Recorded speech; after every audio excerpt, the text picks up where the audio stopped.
Welcome to the Combot Collective.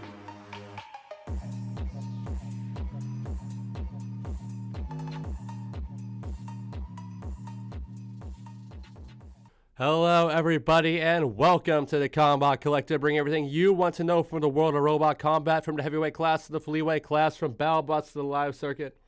And we are here once again with another episode of Robot Combat tonight, a Battlebots Championship edition of RCT here today. I am your host, as always, here at the Combot Collective, Sterling Brown, a.k.a. Sterling TXTG, and Query 300th, former Third Law Sports writer, current Battlebots subreddit moderator, and runner of King of Draft. And, of course, you can't have Championship Week without at least one co-host, and we're joined by one of the OGs here this week, Pory Nog. Sorry, Ribbot didn't go too far. We'll talk about that later. But how are you doing today, man? We have a new champion. It's been a great season. Honestly, I can't be mad about Ribbot. They did the best they ever did, but we will get to that. Yeah, fantastic performance by them. As we'll talk about later, they really clawed their way from, a horrible record to a winning record when this episode started. They're going to be batting 500 with the end of the year, 4-4. Nothing to be ashamed of there. But as you can kind of see here, as we have the stage laid out here on CT today, we have a pile of downed opponents, from a Team Hertzbot to Witchblash to Witch Doctor. We even have some older bots like Diablo and Tentamushi and Dissector, and a pile of down robots, all fallen victims to, as you see here on my left side here, joining our champions, Tombstone, Bite Force, Jameson Goes, SawBlaze. I'm glad it's one that I have a model of. Our new Battlebots champion. Shouts, of course, to Jameson Go. Shouts to G3 Robotics. We'll be talking a lot about them this episode. Much love, though, to Jameson. We know he has watched a few of our episodes here at the Combot Collective, so hope you're listening to this one, buddy. Congratulations to you, but let's not get too... Oh, yeah. Everyone is here. Minion, Dissector, Doom of Babylon, Toro. Oh, my goodness. What was the recent Dissector, Doom of Babylon, Toro that happened with Robot Combat? I felt like there was one recently where they shout out a random robot. I might be getting it mixed up. I don't know. We got a lot of tournament talk to get to today, but if you think that we're going to be quitting talking about Battlebots and RCT when we start slowing down here over the next couple of weeks, you're far from wrong, because we have yet another Destructathon and Proving Grounds update here from the weekend. Of course, like we mentioned last week on RCT, no third weekend of action for Proving Grounds just due to the EDM festival. But before that, we have already seen the likes of Disarray, Doom, Overkill, Slammo, Patera Dominator enter the box over these first 2 weeks of action. But this week, the last week of Proving Ground action for the Banshee month, was billed as, the week 4 2022 Rookie Flipper Banshee and Texas Control Bot Snakebite. But unfortunately, at the very last minute, just like at RoboGames, it's been a tough year for this Team Boombots. Poor Snakebite once again had to pull out of an event, pulling out of this Proving Grounds fight, which forced Battlebots to once again bring out Overkill as an emergency opponent. Overkill, of course, the unchanged regular member of the live show field, which always fills in as a substitute for any pull-out robots to fight heavyweights. And Trey Roski was behind the wheel for this fight. But there was a little bit of buzz around Banshee's changes that even overshadowed Overkill coming in for another fight. From what we were hearing before the fight itself, better drive and flipping power. We, of course, all saw that new flipper displayed in a video shared by Battlebots on Instagram. A lot of people were really hyped up about this, saying, oh man, it's got Hydra-level power. But let's all get down to earth here. That was against a small piece of scrap, no more than 60 pounds in weight. Yeah, it was throwing it into the ceiling, but I mean, I know a lot of dudes that could have thrown that piece of metal into the ceiling. But talking about the fights themselves here, Banshee versus Overkill, we don't know what happened during Fight 1, but as we did learn, thanks to our new friends at the Battlebots Wiki on Patreon, we've been working with Zaza in the community to get some fight reports, so please be sure to check out Battlebots on Patreon, our new friends here at the Combot Collective, if you want to get the full details about not only this Proving Ground fights, but other Destructathon matchups featuring the likes of Diablo, Nightmare, Ginsu, Tazbot, Overkill, Kraken, of course, Hypershock, and Witch Doctor. You can hear all about them on Battlebots Wiki on Patreon. They're trying to get some buzz going on with that. Maybe we'll link it in the description below. But yeah, let's talk about this fight. From what we heard, the Combot Collective can report during Fight 2, which happened yesterday as of when we're recording this on the 28th. That flipper on Banshee still has a lot left to be desired versus another heavyweight. From what we understand, Banshee only managed 3 flips on around 7 attempts against the legendary robot and failed to really get nearly any airtime that the robot was touted to have here during these flips. Banshee did manage to get Overkill on the upper deck a couple of times, so that was about it in terms of highlights. The drive, though, on Banshee, a lot better reportedly, a lot more reliable for this one. Enough for Banshee to bully Overkill pretty much for the entire 3 minutes of the fight to take a judge's victory here. David Small brought up that there was apparently some issues with the air tanks during the flipper with this fight. Like a leak or something. Yeah, maybe some leakage or something. I believe that's what I heard too. I do wonder if that issue was also present during their first fight that happened on the 27th. I heard it. I think I heard it wasn't, but I mean, I wasn't there and I don't have any footage of it, but I think I heard somewhere that apparently it worked a bit better in the first round. It's just the second round there was like some problems. I mean, pneumatics are tricky. Yeah, it kind of goes with what we heard about Slammo too. When you're only preparing for, such a short weekend, a lot of these teams are probably coming ill prepared. You're gonna have these kinds of issues. Maybe it's not as many spares as you were thinking you were gonna have. But what we do know is Banshee expectedly takes this weekend, makes it 2-0, a pair of judges' decision wins over Red Hot Roski driving Overkill, which moves the Arizona Flipper from a number 56 TCC overall ranking all the way up to all the way up to number 38. Still in the negatives, though. That's what I was trying to say. It went from negative 14 to negative 2 in terms of our points here at TCC. And from what we also heard from David Small, we should expect Banshee to return at Proving Grounds around the month of July. Given how scheduling is, I'd expect it to be around the second half of the month. But that is 1 month of Proving Grounds down. We've seen Slammo, Overkill, Disarray, Banshee all pick up wins over this first month. Next month, June is going to kick off with a weekend series between alternate and bubble competitor. It's going to be Doom returning to the Battle Box to take on and challenge Horizon, a robot that we were just talking about, funny enough. There we go. Doom versus Horizon. We also know that we're going to be seeing robots like Travesty, Maximum Paralysis, Manta, Atomic Pumpkin entering the Battle Box during that month. I actually have a breaking update on that. Apparently, Atomic Pumpkin versus Manta is not happening anymore. They took it off the website. Wow. They're really trying to do TCC dirty with our fucking scoops here, man. No. Hey, I'm looking forward to it, though. It should be. You got Mac. I'm interested to see how Maximum Paralysis holds up. Like if it's a new build or if it's like, just the robot from 20 years ago. If what Zaza was saying from the Battlebots wiki, from what he said it's going to be a brand new build. I'm sure it's still going to be a lifter, but I guess we're just going to have to see how it goes.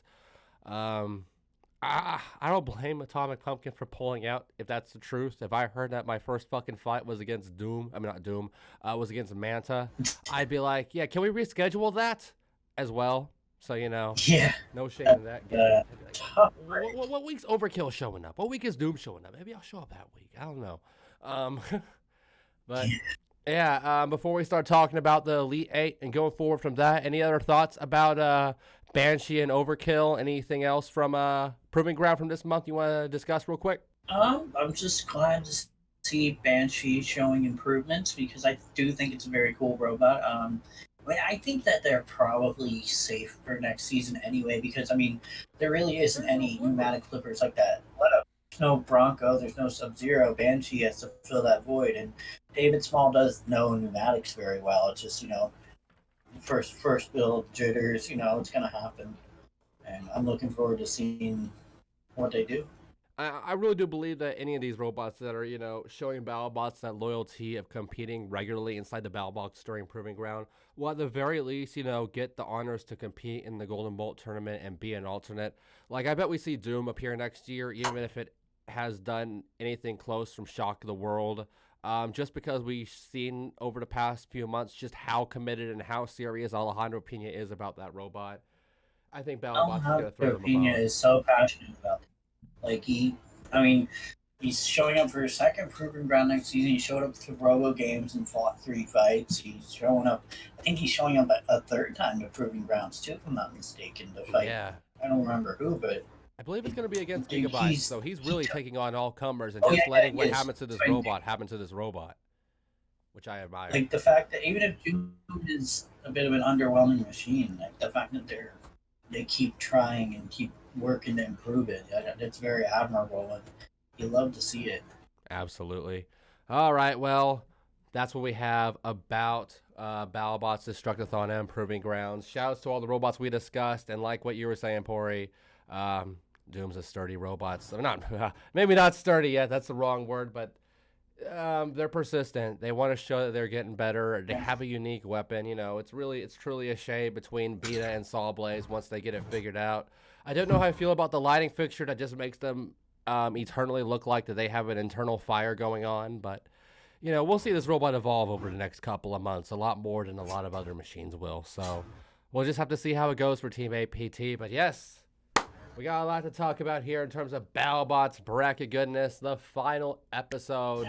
The grind is almost over for all of us content creators for at least, a couple of months. And then we got to hop back into that Golden Bolt tournament. Like I mentioned, after this, Robot Combat Tonight will be every other week until the Golden Bolt tournament. So look out for that. But before we talk about Battlebots, discussing, of course, our sponsor for the Battlebots season here. We can't talk about Robot Combat Tonight and the Combot Collective without talking about robotsruinmylife.com. They are the official merchandise partner and sponsor here at the Combot Collective. They are, of course, the merchandise provider for numerous robot combat teams on the East Coast, whether it be inside the Battle Box or at the House of Havoc. Battlebots competitors such as Shredded Bro, Star Child, Top 32 member Ripperoni. All of these robots have amazing pieces of merchandise, from keychains to poker chips to pizza boxes to bags to t-shirts to prints to even robot parts. They're starting to do robot parts on the website. They're all available on robotsruinmylife.com. And if you're a live event fan looking for some live event merchandise, plenty of NHRL merchandise present here as well. We got merchandise for robots such as Wake and Bake, Milk Tank, the 3-pound versions of Star Child and Shredded Bro, Marathon, a lot of the Team Shredded and Omega Team robots represented on that website. Also some NHRL, just basic merch that you can find at the NHRL fan store. You can also buy it on their website. Robots Ruin My Life logo merchandise as well. We've seen the bag.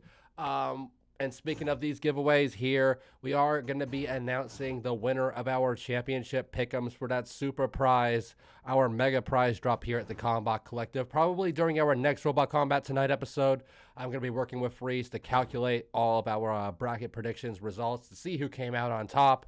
Very excited to see who won that. So yes, please check out robotsruinmylife.com. Link will be in the description below. Official sponsor for the Combot Collective. We love them so much. But yes, Pory, no more shilling. Let's get into these 7 fights in the final episode of Battlebots for the 2022 World Championship 7, Week 19. Here we go. Round of 8. Minotaur, the number 1 seed, versus SawBlaze, the number 8 seed. This is a 2021 opener rematch, of course. It kicked off the 2021 regular season. It's kicking off the 2022 quarterfinals. We have Minotaur, who is undefeated thus far, 6-0 at this point. It defeated Fusion and Malice in the tournament, 2 killer horizontal spinners there. SawBlaze, meanwhile, was 3-1 in the regular season after a loss to Hydra, but did defeat Blip and Monsoon, 2 killer blue bots, in its own tournament run to get to the Elite 8. Talking about subs with these 2 robots, it was the classic SawBlaze setup here for G3 Robotics, taking on a robot it's beaten in the past with Minotaur. For this fight, 3 forks all business. And speaking of all business, Daniel Freitas was ready, as we would see that 3-tooth Minotaur drum on Minotaur for the second straight fight. So pretty much both of these robots not changing much at all from what they used in the round. But jumping into the matchup here, credit to Jamison Go. My boy called his shot before this fight in two separate ways. A, he knew exactly where those batteries were, like he said, and he got to them as soon as he had his chance. And he even called that the fight was going to end in a KO. He said that Minotaur was going to be smoldering. Damn it, he was right. You know, it took a while for Minotaur's drum to seriously get some purchase during this fight. Fantastic driving by Jamison Go during the opening minute. Set Minotaur ablaze in that long window, like we mentioned. But right as the fight turned to minute 2, we saw Daniel Freitas manage a few significant strikes to the rear and side of SawBlaze, bringing the fight right back to a dead heap right at the halfway point. Jamison Go, though, you know, he kept his cool. A narrative for this entire night, as despite the Burning Bull continuously managing to deliver strikes during the fight's second half, even going on to break SawBlaze's blade, that arm just continued to work, and that allowed Jamison Go to keep self-riding, kept himself in this fight. And as that fight entered the final minute, Jamison would take control, and he would keep it this time. No more big strikes from Minotaur, as they would just bully the Brazilian robot into the screws, kept it there for pretty much the remainder of the fight. Minotaur would come to a halt here as Team Robots, they would get knocked out with only 7 seconds left in the matchup. A knockout win in 2 minutes and 53 seconds, eliminating our final international competitor from the field in Minotaur, shutting down one of the last few undefeated combatants this year as well. But you got to give Robots credit. It was another amazing showing by Minotaur. Back-to-back very, very solid years here for Team Robots after a bit of an underwhelming 2019. SawBlaze, meanwhile, moved on to the Final Four for a second straight season, and they didn't have to worry about Witch Doctor this time. SawBlaze only went for 2 strikes in this fight, but they hit them. Successful here, 2 for 2. 2 very surgical impacts, which was all Jamison Go, G3 Robotics, and SawBlaze needed. Durability was the key here, and the team had a lot to repair. Needed to be durable again with another big-time rematch on deck, whether it be against Huge or Ribbots, and we all know who. But Pory talking about this bombastic opener. One of the best fights this season, no doubt. We can say that about a few fights this episode. What are your thoughts about this one? This was so good, such a great back and forth. All SawBlaze the first minute, all Minotaur the second minute, and then SawBlaze brought it back. Full control and aggression in that final minute. Man.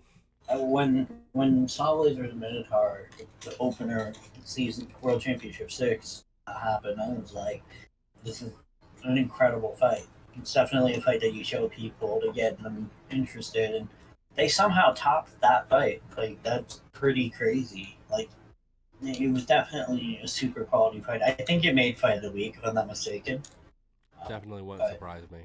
I mean, I imagine they wouldn't have made one of the, I imagine they wouldn't have made a deeper bracket fight of the week. Just that's true. Out of the 4, that was definitely the best one, but it was just a fantastic showing. SawBlaze is just so well driven, and Minotaur is obviously no slouch either. They had plenty of very good moments. I thought they had SawBlaze there when they started like ripping off like parts of the arm and like messing with the spinner and stuff, but SawBlaze brought it back and did the deed, and it was fantastic. Yeah, I'm super happy with, I like what you were bringing up. It's like that last fight that they had during the 2021 opener to kick off the regular season. It was a good fight. Fantastic stuff. First fight for the fans in a while. But my only gripe with that fight, I didn't like it as much as a lot of people. I mean, it was still a banger fight.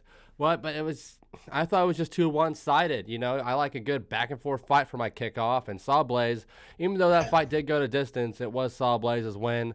Even though this one did end in a KO, there was definitely some real shine, some promise for Minotaur here. Plenty of massive strikes. Managed to take out the weapon chain on SawBlaze. Nothing to be ashamed of here for Marco Maggiolaro, Junior Suarez, Daniel Freitas, the rest of the Robots team. Already can't wait to see them again during the 2023 championship. I know that's for sure. Bon voyage till next year, but we move on to another quarterfinals matchup here. Number 3 versus number 6 seed, Witch Doctor and Huge, 2 fan favorites and monsters of the Discovery Channel era Battlebots, meeting for the very first time, crazy enough.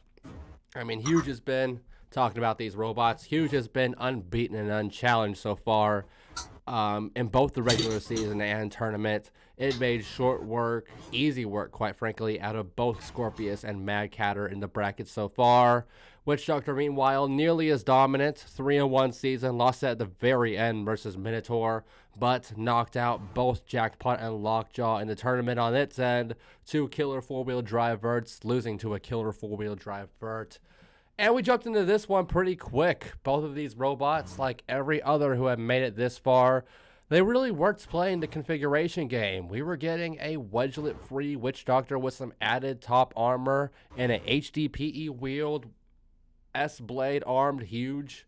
Both of these robots pretty much just jumping into their purest form here. And we talked about Jameson Go calling his shot right before the fight.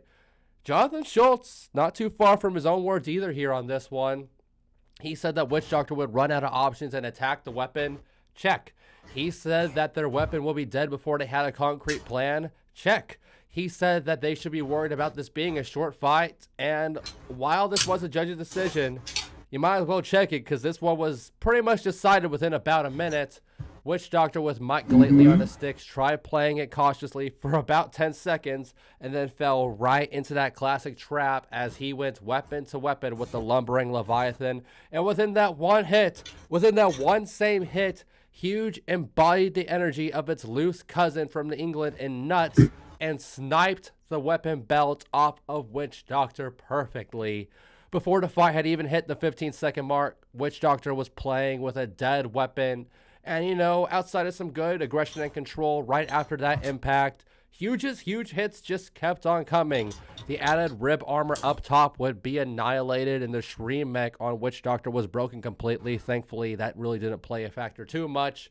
And from here, Huge's weapon did slow down a little bit, but the damage was done. Huge was now a semi-finalist in Battlebots for the first time in its career after a unanimous judge's decision. And the second of our top 4 seeds in Witch Doctor would be eliminated here in back-to-back fights. It was an impressive year for Witch Doctor. It's a shame we're likely not going to see it partake in the Golden Bolt brackets this year after coming so close last season. But, you know, they're going to be at whatever Battlebots brings next. They're arguably, outside of Hypershock maybe, the sport's most marketable robot. They do so much for the sport outside of Battlebots. Can't wait to see the Galately's, you know, whatever they do next, whether it be at Battlebots appearing at more awesome conventions, you know they're going to be here endorsing the sport. But yeah, Witch Doctor eliminated. They aren't going to make back-to-back finals this year. At least they aren't blue balling themselves that badly. What were your thoughts on this one, Pory? Oh, it was fantastic. I mean, ever since episode 1, I've kind of had Huge on a projected path to do a deep run. And I mean, as soon as the bracket was revealed, Huge was my predicted champion. And Witch Doctor was one of 2 robots that I was a little worried about Huge seeing in the bracket. The other one, obviously, won't get to. But it's definitely, I feel like Witch Doctor definitely could have had a shot for sure. I mean, Mad Catter even took out a chunk of Huge's wheel, and Witch Doctor probably hits harder than Mad Catter, so it wasn't impossible for it to happen. Yeah. But Huge just drove that fight fantastically. Just seeing it like rip off the top armor, Witch Doctor, thing of beauty. Fantastic showing from Jonathan Schultz, no question asking. And a valiant effort for the Galately's too. You know, they hung in there. Most robots would not have survived that onslaught, honestly. Yeah, absolutely not. Really does show the durability of Witch Doctor here. Maybe even up there with a robot like Ribbon and Minotaur. A lot of people don't really look at Witch Doctor as a tank, like those robots in that rank. But they're a tank. They're a tank, yeah. If you weren't convinced now, you're convinced now. I'm sorry, if you were convinced then, you're convinced now. And I like what you were bringing up, Pory. We'll probably be talking about it a little bit as the episode goes on. But just like you, I mean, I don't. When the brackets come out every year, I don't think, oh, well, I already know who's going to win. I just sort of fill out the bracket, and whoever ends up being my champion is my champion. And when I Yeah. started filling it out, I didn't think I'd have Huge as my champion. But Huge was my champion, just like you when I filled it out. We had talked about that, I think, episode before last. I had high hopes. And another thing you brought up was Mad Catter in the round of 16 took a huge chunk out of Huge's wheel. We haven't seen a robot do that wasn't a horizontal spinner ever. And because of that, I was very worried about this Witch Doctor fight and probably the Riptide fight too. I'm guessing that's kind of what you were insinuating towards. Another robot, Oh no, actually, I was more worried about SawBlaze because they can reach the chassis. But Riptide is definitely one that would be one I'd worry about as well, for sure. I was worried about Riptide, man. We'll get to that here in a few minutes. But yeah, SawBlaze, hey, you had every reason to be worried about that, as we'll get to in the end of our episode. That was a fun one. But yeah, but because of that, I was worried about, that being maybe a kryptonite for Huge in all these fights moving forward, especially when they kept on using the HDPE wheels over the Tegris wheels. I was like, oh, guys, are you sure about this? Hey, they know more than I do. They were in the finals for a reason, but we'll get to that later. We're going to keep moving briskly. Jonathan Schultz knows what he's doing. Yeah, Jonathan Schultz. He's somebody I love. He's a guy I've known in the community for a very long time. Back to the 2000s on GTM. Shouts to Jonathan Schultz. I'm so proud of him. Here's a robot you're proud of, though, as we move briskly on forward into round of 8. Trying to find an opponent for SawBlaze here. 4th seed versus 28th seed, and another rematch here. Hydra versus Ribot.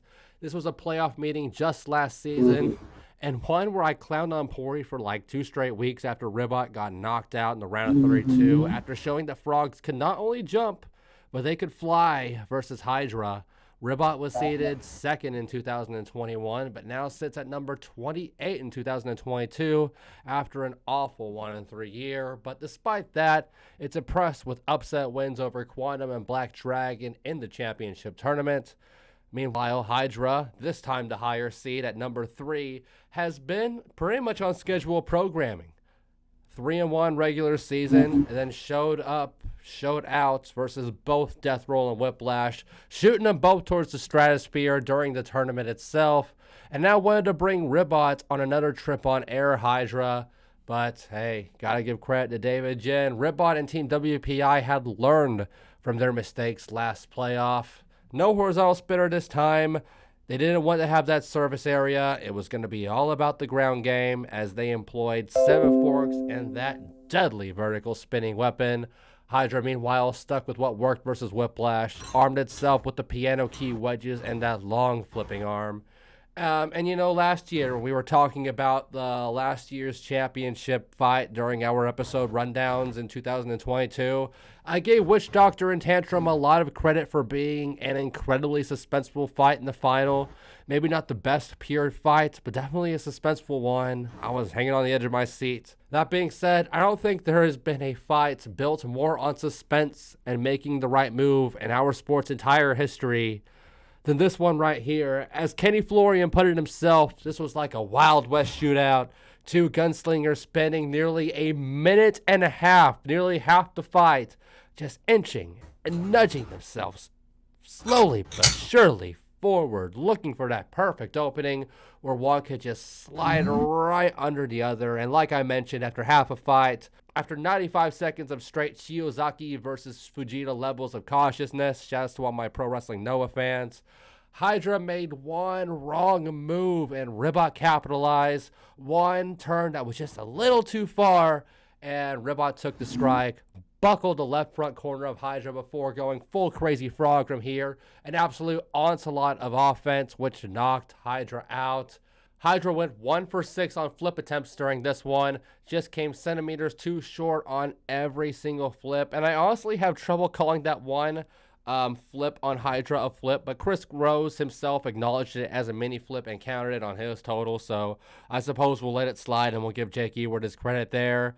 But like I mentioned, when the dust cleared, Hydra was down and Ribot was moving on to the semifinals for the first time in its career with a knockout win in 2 minutes and 39 seconds, giving Ribot a winning record at this point, 4-3, like I mentioned at the top of our episode, and it was now, historically the lowest seeded semifinalist in Reboot history.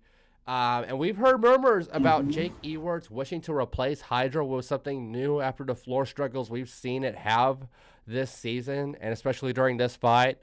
I hope that's not the case because we need, unique flippers, unique robots like Hydra in the field. I love this machine. We're just going to have to keep an eye on it. If you're out here listening, Team Waiachi, give Hydra another chance. We want to see it. We'll talk about that here in a second, about the future of Team Waiachi. But go ahead, Pory. Gush about your robot. Ribot, a semifinalist now at the 28th seed. You can't take that away from it. Ribot had a rough start for sure, losing its first 3 fights. Weak in the bracket, and I mean, they beat up Quantum. They got revenge on Black Dragon, and now they got revenge on Hydra, which you love to see. I mean, I saw a lot of people in the Discord community complaining that this fight was terrible, but it had me on the edge of my seat the whole time. Not every fight needs to be 2 robots banging and clanging into each other. This was such a unique fight, and I loved it for that.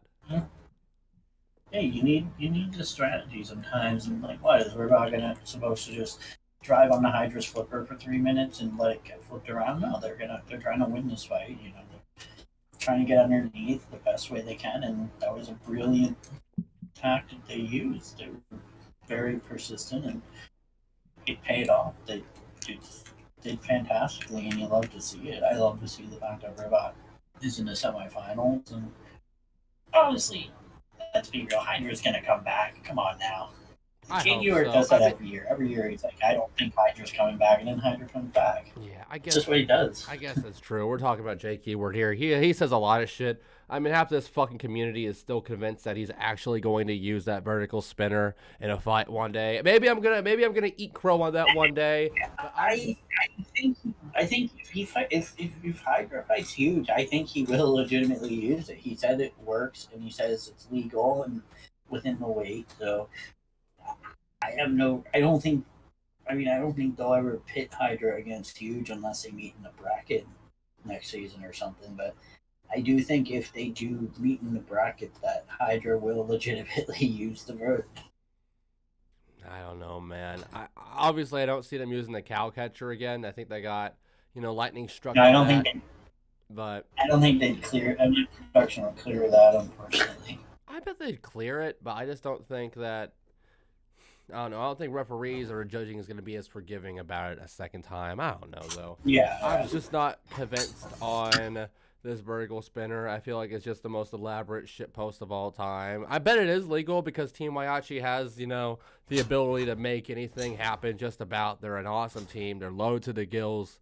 But I don't know how I feel. I mean, I've seen a video of the spinner spinning. Oh, I have. I've seen it rip stuff apart, too. I mean, I don't know. I love to be wrong, but I'm just sort of after like what? I mean, Jesus, we've been talking about this thing as long as Fusion's been around because it pretty much just uses Fusion's blade.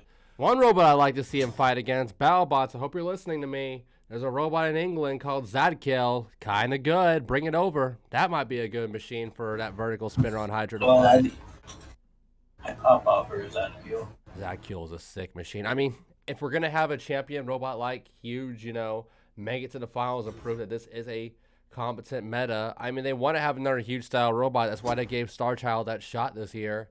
It had the pedigree behind it to at least get one season. Zadkill, it's been kicking ass in the UK. Give it that opportunity. I'd love to see it. Yeah. But here we go. Hopefully this is the last time we have to jump into Johnny Drama, as he's sort of become known in the community. Our final quarterfinal round of 8 fight here. Number 2 seed versus number 10 seed. Riptide and Copperhead.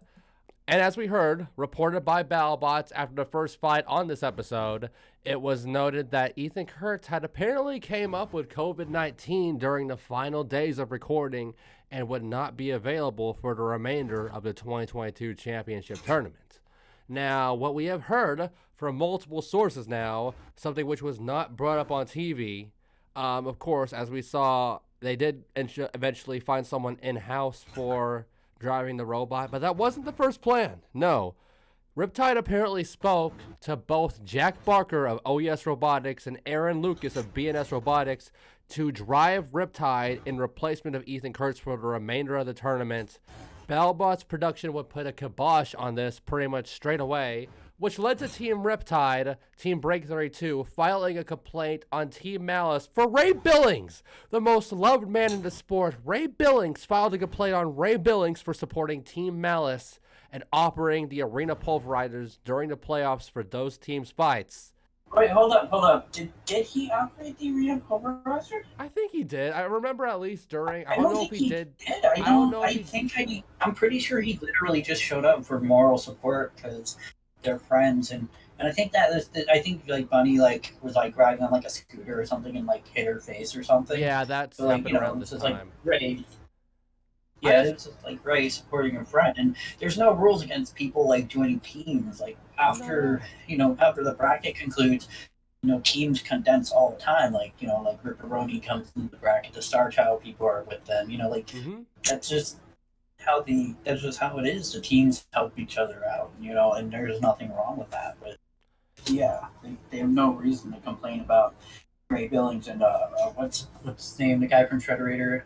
Jonathan, I think, is the one. Yeah, they also complained about a Shredderator team member, which I don't think they should be bitching about anything Shredderator's doing right now. Read the room, little guys. But yeah, there we go.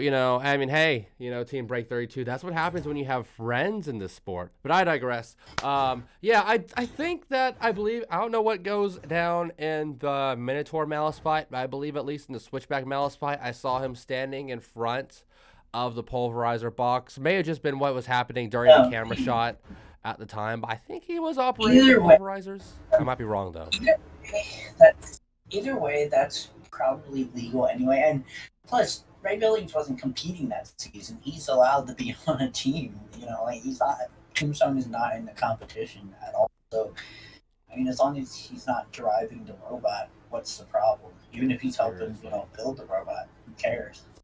Yeah, it was a whole mess, and just more of Team Break 32 digging a hole for themselves, as they like to call it, adversity. But it's all good. Like I mentioned, after the dust settled and most of the drama was past us, the team did end up finding a promising driver within their ranks in 17-year-old Felix Jing. This kid has won multiple Vex Robotics Championships in California, I believe even nationally. I might not go that far, but I don't know exactly. He's a successful robot driver. That's been established. Definitely he definitely has a lot of credit to him. Yeah, a lot of rep there. Never has driven a heavyweight robot before, though. And all things considered, in this match where both of these robots pretty much made 0 changes to the robot from the round of 16, Felix Jing with Riptide, the last standing undefeated robot at this point, did pretty good, all things considered. The issue was that their opponent was Copperhead, who dominated during a nearly perfect 3-1 season, shocked both Endgame and Rotator en route to reaching the Elite 8. I mean, this robot just took 3 massive hits from Endgame's weapon and came out looking the better of the two somehow. And shit, it did the exact same thing here. Copperhead would open this fight just getting rocked with a barrage of vicious strikes. Strikes that we just expect from Riptide at this point, regardless of driver.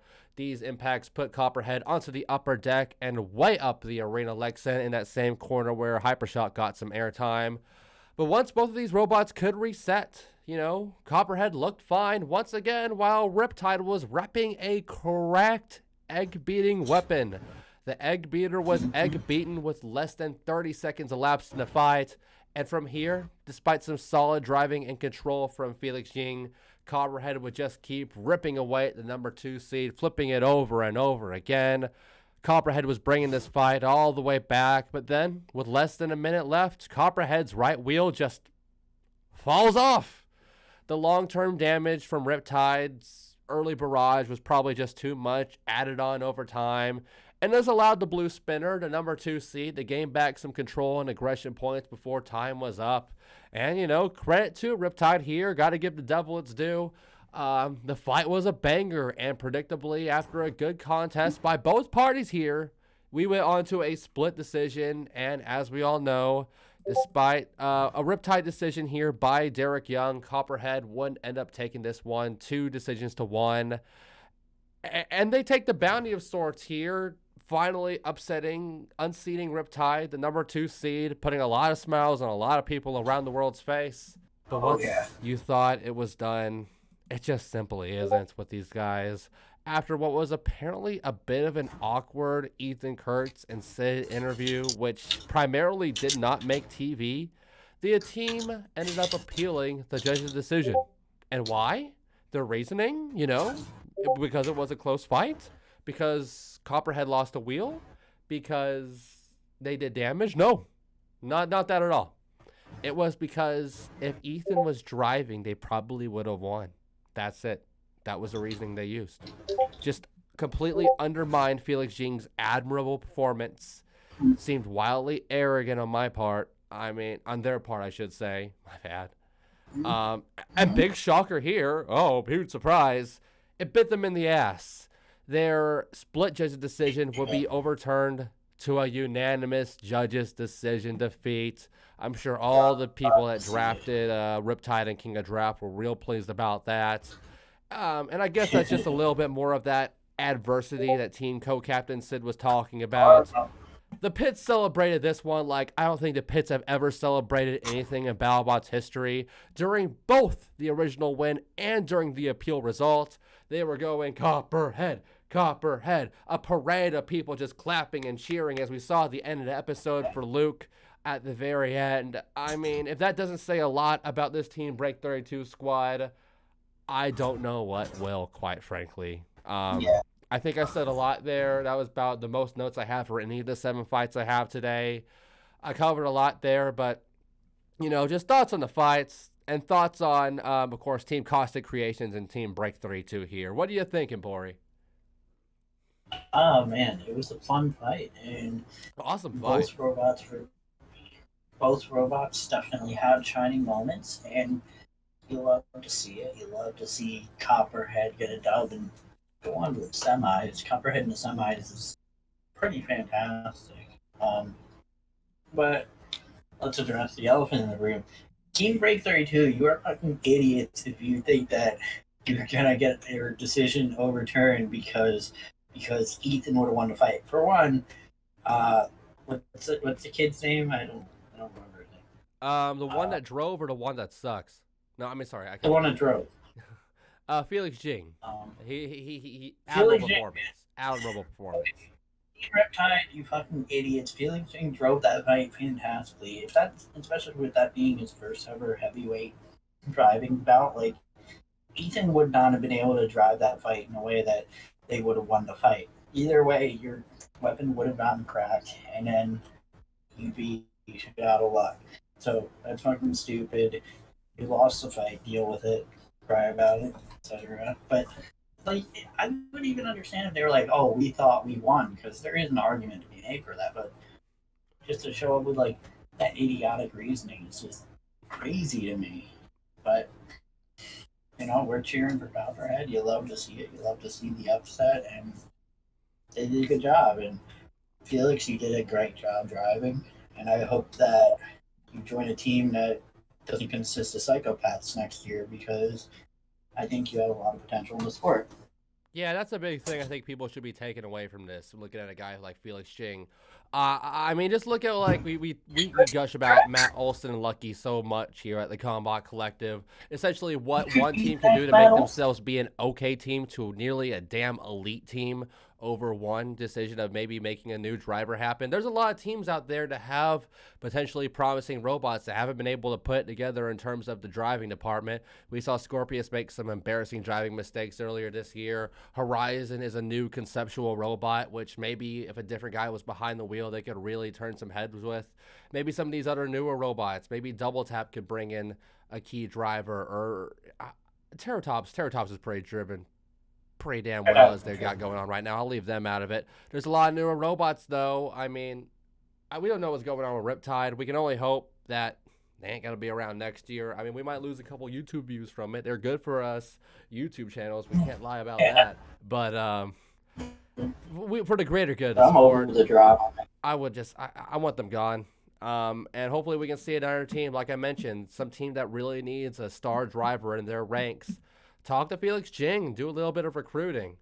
But before we move on to our semifinals here, because this is the last time we'll really talk about Copperhead doing too hot, I really want to give these guys their flowers. I mean, I feel like Copperhead, outside of what it did as Poison Arrow in 2016, it's pretty much been kind of overlooked, despite never really being bad from 2019 to this season. I mean, you know, they made the round of 24 in 2019. They were a high seed in the 2020 tournament, got upset by Mammoth very early. You know, was just sort of there during the 2021 season. But this year, I think, was the year where they really got some buzz behind them. Before this, you know, I couldn't really tell you of anybody who had Copperhead as their favorite robot. It was always a solid robot. It put together a solid fight, but it was always just sort of there. It was a little bit like a hijinks in that way. But after it only having minute-long fights during pretty much the entirety of the regular season, and then being the robot to unseat Riptide when we were trying to figure out which robot was going to do it, I think you got some lovers now, Copperhead. And a lot of this, you know, uptick in popularity also comes from Luke Quinn. Obviously, no discredit to Zachary Goff and Robert Cowan, both amazing captains, amazing people. The Snake last season was awesome. But these guys just had silly theatrics for every single tunnel entrance. They were always doing something funny, something ridiculous, something over the top, whether it be a giant head or coming out with some weird thingy or the silly long forks in preparation for the endgame fight. They brought a lot of flair and a lot of fun to Copperhead this year, Luke Quinn did. So shouts to him for that. I wish him the best of luck during the live tour season and build up to another Battlebots Championship. But we ain't done talking about Copperhead yet. Let's jump into the semifinals. 3 East Coast robots, which are NHRL regulars. 1 Colorado Midwest competitor, which has had some time in the NHRL arena, has had some time in the Motorama arena, the AVC arena as well. It just shows, hey, live event experience helps, gets you far in these competitions. A lot of these old heads, they ain't doing it without, you know, them extra reps elsewhere in the sport. But let's go ahead and jump into this here. Some meat and potatoes. Can I just say before we jump in, like, this top 4 is just fantastic. Like, the fact that Huge, Copperhead, and Ribot are all in the top 4 is just incredible. We only have 0.5 meta 4-wheel verts in the top 4, which is very cool. Yeah, we love to see it. I love it. You have your overhead saw, you have your classic drum bot, you have your wild design and Huge, and then you have your Swiss Army bot, pretty much the only true Swiss Army bot left in Battlebots right now in Ribot. You had something different brought to the table with each machine, and it really made for a fun top 4. And not a single top 4 seed, which is, you love to see the upset. As we mentioned, and as Battlebots mentioned on the episode, all top 4 seeds made it to the Elite 8, and then all top 4 seeds went out in the Elite 8. Underdogs on top here for this one. You'll love to see it. And you'll love to see another rematch here, our final rematch of the episode, as we jump into this one. SawBlaze, Ribot, like I mentioned, 2019 regular season round 4 rematch, a battle between 2 robots which were 20 seedings apart in this tournament, a classic college showdown of MIT versus WPI, and of course a battle between what was originally mentor and mentee, now friends and rivals at both NHRL and Battlebots. Both of these captains before the fight admitted that they were anxious when it came to the strategizing for this fight. But after all the repairing and planning, we saw 2 machines with concrete strategies and concrete setups.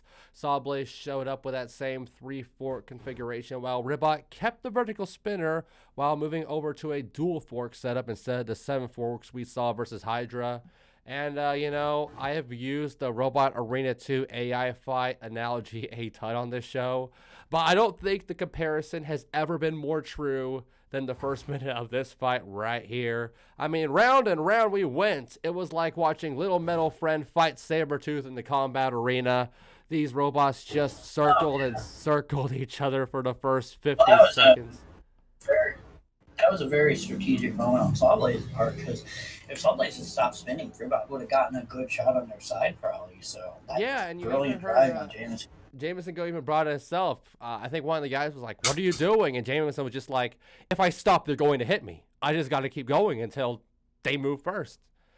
And that's exactly what ended up happening. When these two finally disengaged, Jameson Go would be the driver to stay hot in this showdown. It got right on Ribot's case and annihilated that frog shell right out the gate. This first shot would kill Ribot's weapon as smoke would begin to seriously billow out of the frog pretty much immediately after that first impact. And two more huge hammersaw strikes later, Ribot was lit completely ablaze, on fire. Hope y'all like cooked frog legs. With just a minute to go, SawBlaze just continued to dominate this fight in this final minute. Multiple trips to the upper deck for Ribot, multiple trips to the screws as well before time eventually went up. Ribot, ever durable, as we expect out of it, made it a distance, but couldn't win this one. Of course, this would be a unanimous judges' decision win by SawBlaze, making it the first overhead blade since SOB all the way during the 2002 Season 5.0 Championship to make a Battlebots final. And unlike SOB, they did not have to worry about a flipper in the finals. It takes a lot to penetrate an absolute brick like Ribot, maybe one of the most durable robots in the entire sport. But the same could be said about Minotaur, and SawBlaze lit that robot on fire too. Just, SawBlaze was firing on all cylinders this episode. We can only say it so many times. But hey, shout-outs to you, Pory, and shout-outs to y'all, Team WPI. An admirable run by Ribot. Got Team WPI from 0-3 to 4-3. Now 4-4, they'll end the year altogether with a 500 win-loss average and a number 25 TCC overall ranking. Nothing to scoff at all. And that wraps up our first semifinal fight. Wasn't the most back-and-forth fight. We've had a lot of back-and-forth fights in this episode, whether it be through showdowns or just straight impact.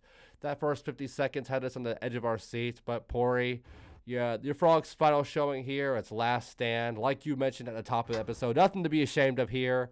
But what were your thoughts on this rematch of East Coast college powerhouses? Oh, it was great.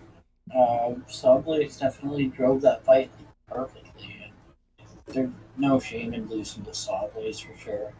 But they made the semifinals, and I'm very happy with that. They'll win them out next year. It'd be great. And congratulations to SawBlaze. It's very well deserved, and this driving is just fantastic. Yeah, the way Jameson Go has been driving, especially during this tournament. You know, one of the things I've been griping about Scorpius all season this year was how trigger happy they were with that hammer saw. You will almost never see SawBlaze use that hammer saw in the opening minute of the fight. They wait until they know 200% for sure that that weapon is going to land. It's not going to hit anything sketchy. It's not going to hit anything suspicious. We'll get to the final totals at the end of the episode, but while SawBlaze did not miss one weapon strike this entire episode in the 3 fights it appeared in, it was unstoppable. I believe it was 3 for 3 in this fight, 10 for 10 in the championship, 2 for 2 in the quarterfinals fight, so 15 for 15 overall in this final episode. A lot to be proud of with SawBlaze. But let's not get too ahead of ourselves. We got to find an opponent for SawBlaze first here as we now talk about semifinal B. Number 6 seed versus number 11 seed. This one ain't a rematch, but it was one of the most interesting matchups we could have had for a semifinal. Huge versus Copperhead. The largest playoff competitor versus arguably the smallest. Huge. Like we mentioned, my pick and your pick, Pory, to win this entire tournament against our newly crowned hero, the Slayer of Riptide. Only one could go on to challenge SawBlaze for the first time ever in our Battlebots 2022 World Championship 7 fight. Both of these robots kept things exactly as they were from the quarterfinals. Copperheads looked the same for pretty much every single fight. Really makes it easy for me as a reporter. Huge, of course, still had the HDPE wheels, which I was worried about. Still had the classic S-Blade. And this was an interesting showdown. It's a robot which has gathered quite a reputation by out-weaponing other big weapons in Copperhead versus a robot which has been unbeatable by forcing robots to go weapon and weapon with it in Huge. So, of course, with a chemical reaction like that, the first thing we get in this fight was some big-time weapon-to-weapon impacts. But unfortunately, while Copperhead's weapon is historically immortal, having survived 23 of its 25 career fights, its drive, historically not so fortunate. After 3 hits, we saw Copperhead lose half of its drive. The chain went flying off the left wheel, and this forced a lot of instability out of Copperhead, a lot of gyroscopic instability, in fact. Threw itself upward a couple times, which left Huge an opening to, roll over Copperhead at multiple different angles to just strike the snake again and again like a secretary bird trying to find some food for the day, raking in some serious impacts, and killed the weapon on Copperhead, doing what only one robot has done in the past. It pushed Copperhead right towards the driver's side wall in front of their own team, and within, just before the final minute could tick away, Huge was celebrating. The robot had backed away. It was spinning in the middle of the arena, and Copperhead was down for the count. That was it. A shocker knockout victory in 1 minute and 59 seconds.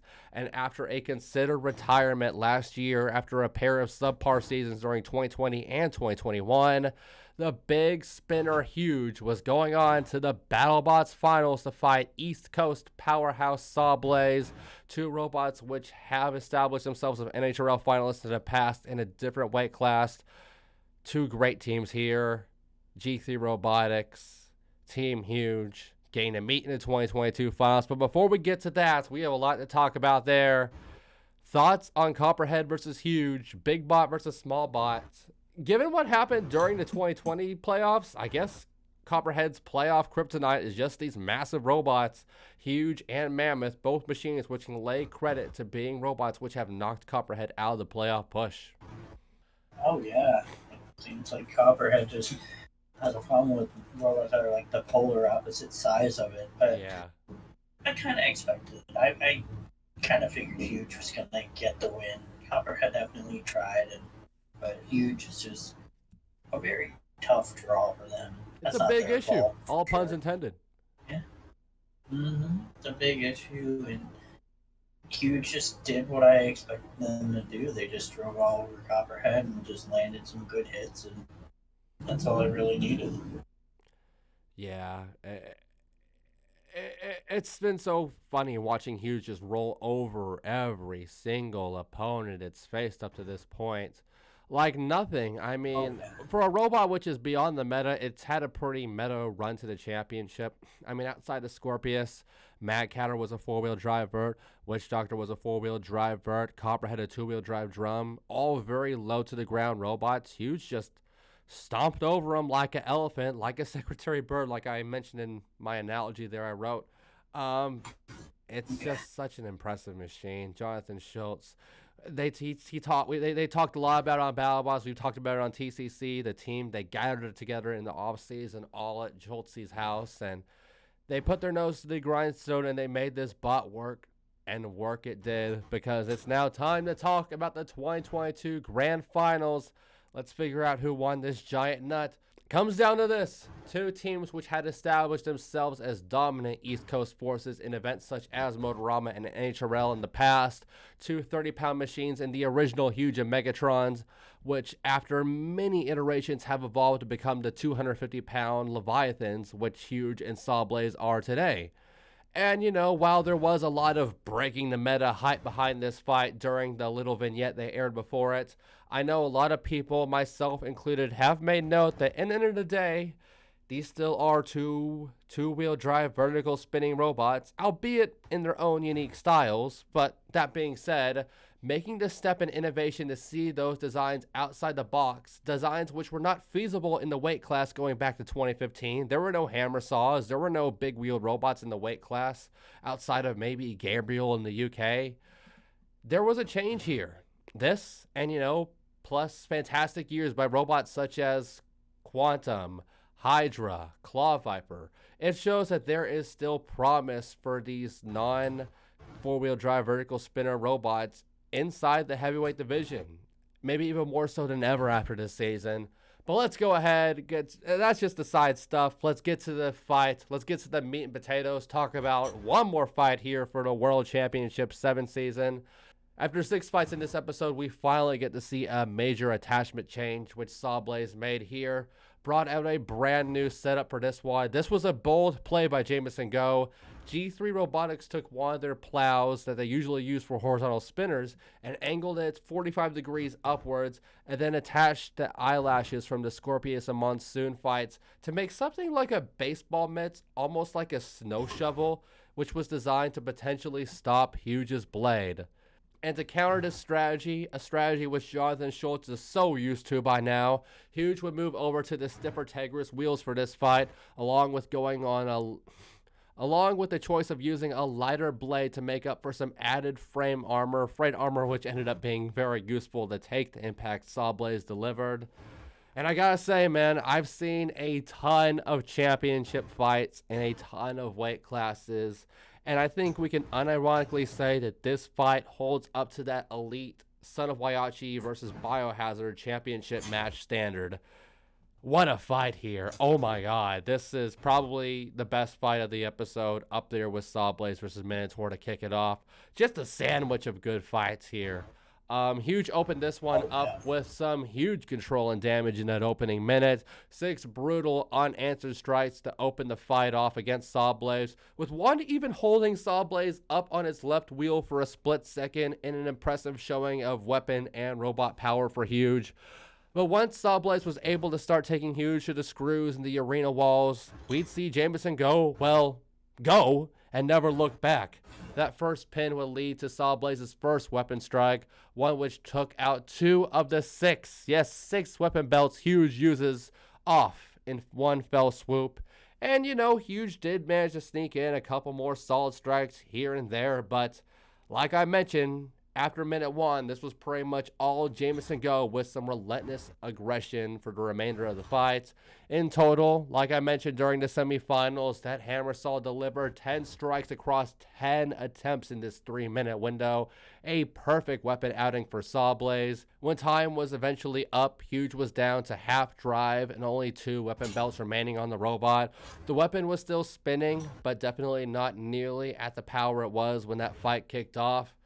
And, after a long deliberation from the judges, so long, in fact, all 3 of them decided to go inside the battle box to assess the damage themselves. I'm happy that they did, because you want to make sure you're perfect for a fight that's important. Yeah. We had a unanimous decision, and ladies and gentlemen, the 2022 Battlebots World Championship 7 winner will be none other than the deserving Jameson Go, G3 Robotics, with SawBlaze after 6 attempts at the giant nut. And now, since the decade of the 2020s has begun, we have seen Jameson Go win the 2020 NHRL Annual 3-Pound Championship with Silent Spring, an annual Beetleweight Championship there. The 2021 Annual NHRL 30-Pound Championship with Megatron, an annual Featherweight Championship there. Now it has an annual 250-pound championship, giant nut holder with SawBlaze, World Championship 7 winner there. And likely come November, Jameson Go is going to be taking the annual 12-pound championship at NHRL as well, this year with Psycho, who has been unstoppable so far. I mean, Jameson Go right now is on that... It's unstoppable right now. He is on that peak Carlo Bertoncini bullshit. No other way to put it. I mean, no matter the weight class, the weapon style, it seems that the Massachusetts Menace, G3 Robotics, Jameson Go, and the rest of his amazing team, it's the best set of Roboteers in the world today, bar none, and probably the best Roboteer in the world right now. Maybe the best driver, best weapons operator. It has to be Jameson Go, man. Okay. He's just that damn good. It's just impressive at this point. I mean, you have some people that challenge him in dominance. You got Calvin Iba with robots like Mad Catterer and Lynx, Cat Kong. You got, of course, Huge with a Huge in every single class. WPI is dominant in a bunch of classes. Like I mentioned, a lot of these NHRL teams, they have established a great program for themselves. but there's only one Jameson Go right now. There's only one giant nut holder, and he's already making the rounds. From what we heard, he has appeared at Proving Grounds / Destructathon over the last weekend. Even did a guest driving performance, drove Hypershock against Witch Doctor during the main event during yesterday, the 28th Destructathon event.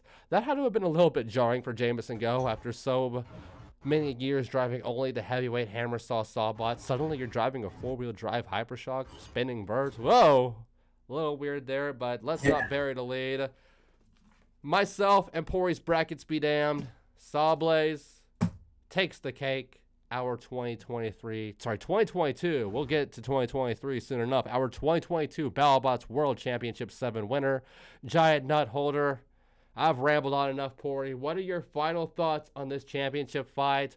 Our honorable runner-up, huge. I love what Jonathan Schultz said after the fight, pretty much saying there's no appeal. I'm not going to put him through that. We have the right winner. And, of course, our winner, SawBlaze. What are your thoughts, Pory?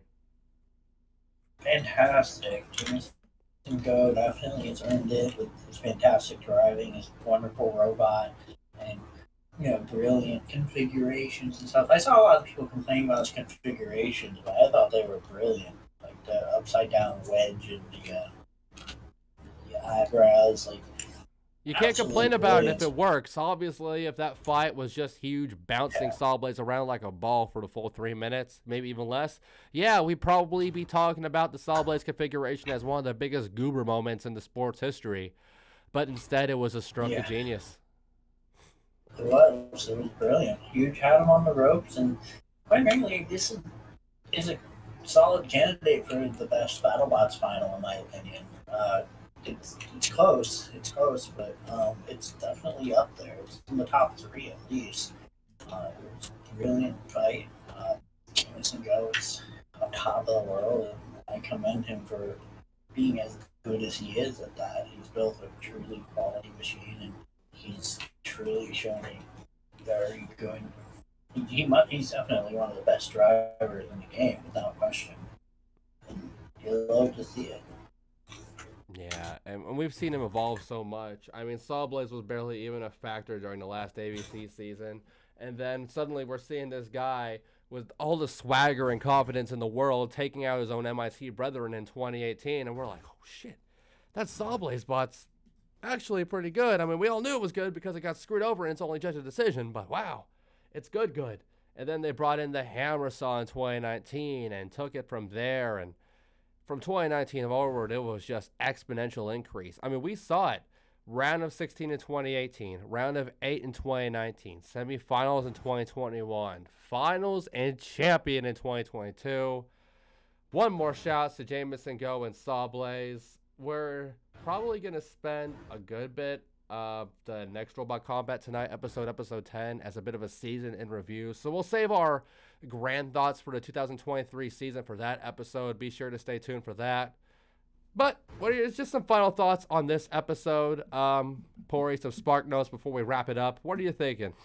We have our new champion. The last episode is aired. They hoisted the giant nuts. General thoughts. It was great. This was easily the best season of Robot Combat yet, and almost every fight was fantastic. My only complaint about the whole season was the stupid Riptide drama. Like, that's pretty much the only. And maybe I didn't like how some of the bracket turned out, but aside from that, it's been a phenomenal season, and I'm looking forward to seeing the future of what's to come.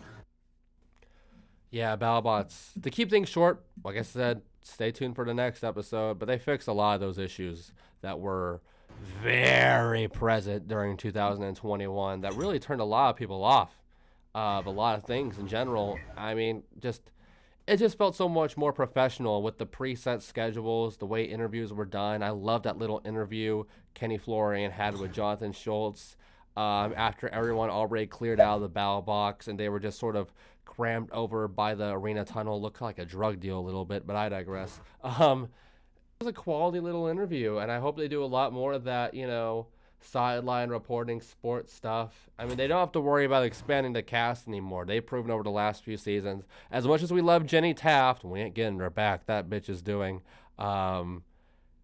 Super Bowls and FIFA World Cups and Olympics and stuff. She's a stud.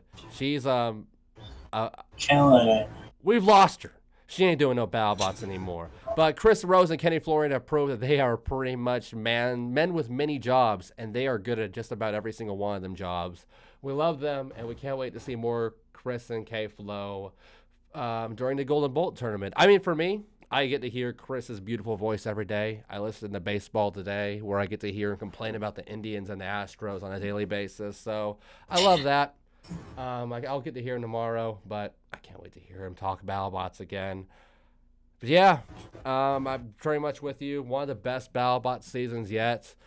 I'm still a pretty big stickler for 2018. I love 2018 just because it felt like Battlebots really realized himself that year with the start of the fight cards, the Discovery formatting, how it looked, the Science Channel fights, Bronco going 4-0 that year, Warhead starting off 4-0. So much good stuff from that year. But yeah, I mean, I'm pretty hard to convince of what's a favorite for me. I'll usually always default to Robot Wars Series 2 or Battlebots 2018, but I think this one may be a top 5, maybe even a top 3 event for me. I really did enjoy it. Oh, yeah. But like I mentioned, we'll get more into our thoughts about the season in a later RCT episode, our next one, in fact, so stay tuned for that.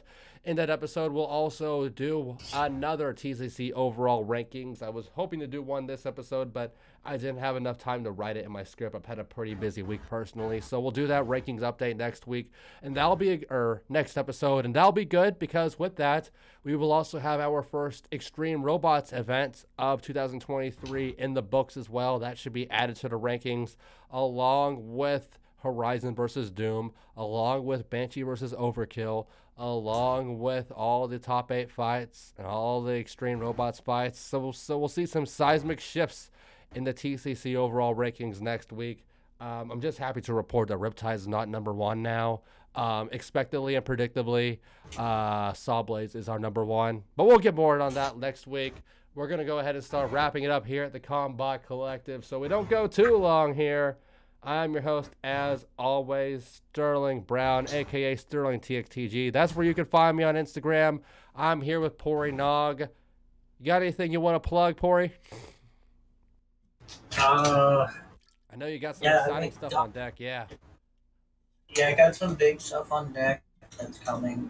Big Battlebots related videos that should hopefully pop up in the next month or two. Bring back the gaming videos. You know, I'm a busy bee, just trying to grind out more content. So, look up Pory Nog. I'm on Instagram, I'm on YouTube, I'm on TikTok, I'm everywhere.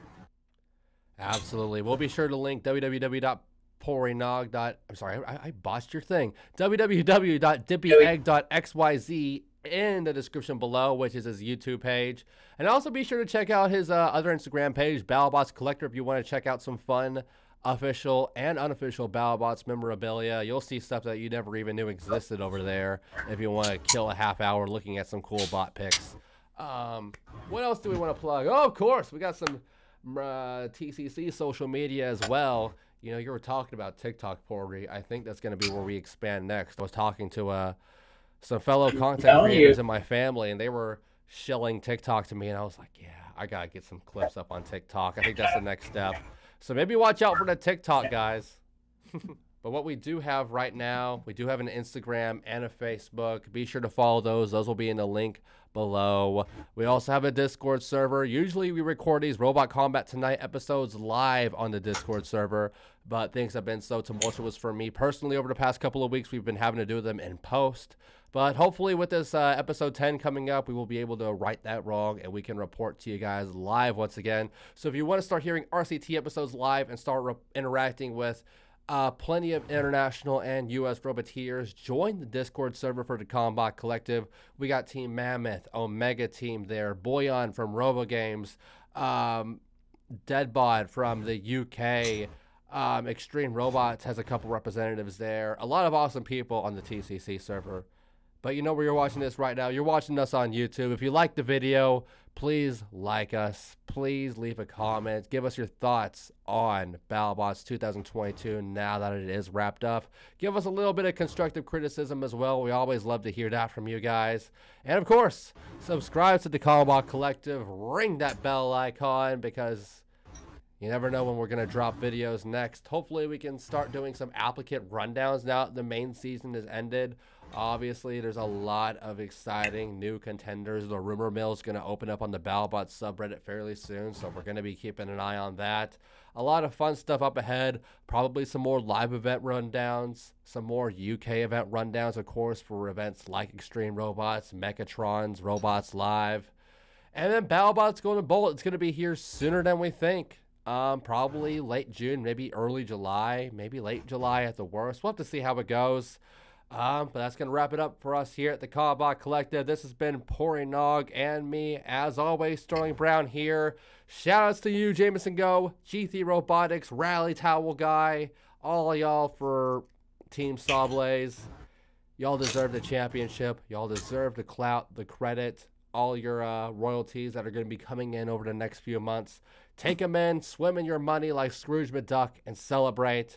We'll see you next year. You're defending that title. I got to say, I want Huge versus SawBlaze as both the regular season round 1 fights next year. Poland Apollo versus Carbide.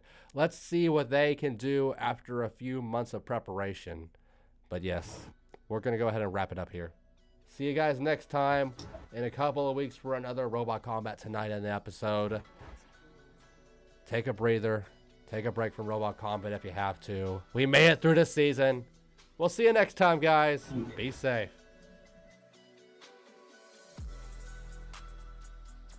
This was the Combot Collective. Find us on Instagram and Discord.